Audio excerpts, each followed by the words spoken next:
कानून का राज है और योगी जी के राज में कोई भी गलत करेगा तो उसके खिलाफ कार्रवाई होगी। और मजे की बात है कि 7 साल के ऊपर हो गया। इसी मुहर्रम और विजयदशमी पे दंगे होते थे, कर्फ्यू लगते थे, और 7 साल के ऊपर हो गया। प्रदेश में ना तो कहीं दंगा हुआ ना तो कहीं कर्फ्यू लगा। ये इतिहास है योगी जी के राज्य में। तो छिटपुट घटनाएं तो होती हैं, और लेकिन घटनाएं होने के बाद सरकार त्वरित कठोर कार्रवाई करने के लिए संकल्पित रहती है। जो मुहर्रम के दौरान जो रास्ता बदल कर लोग ले गए और जो मृतक के पिता हैं, जो उन्होंने बरेली वाले जो उन्होंने बोला है कि मस्जिद के अंदर ले जाके मारा, तो इस तरह की घटनाओं को किस तरह से देखते हैं?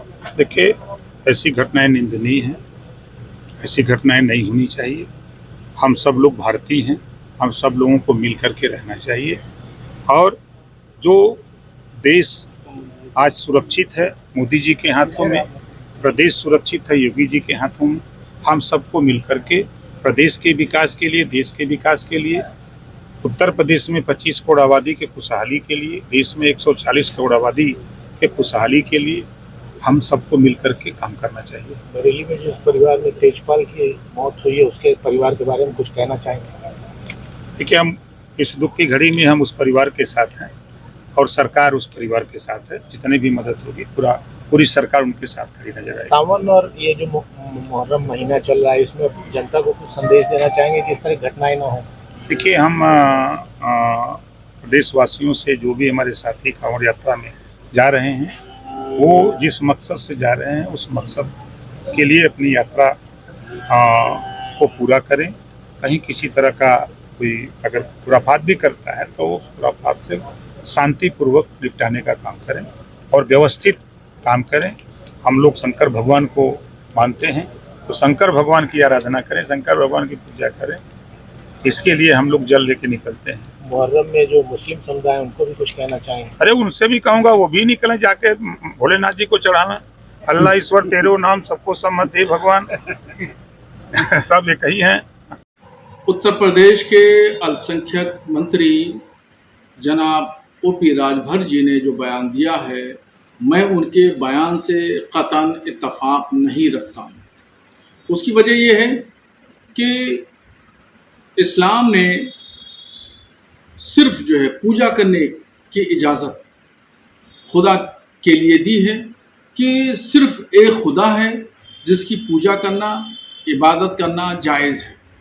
इसके अलावा बाकी जितने लोग हैं या बाकी जो चीज़ें हैं, उनमें से किसी की पूजा करने की इजाज़त इस्लाम नहीं देता है।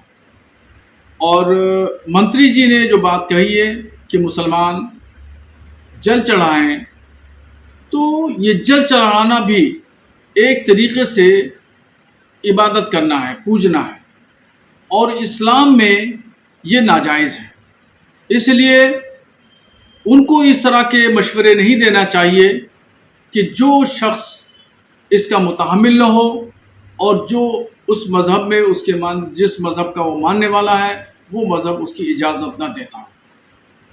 तो पलट करके अगर कोई मुसलमान उनसे कहे कि आप रोज़ा रखिए, नमाज पढ़िए, तो ये भी गलत होगा, इसलिए कि उस मज़हब के वो अनुयायी नहीं हैं।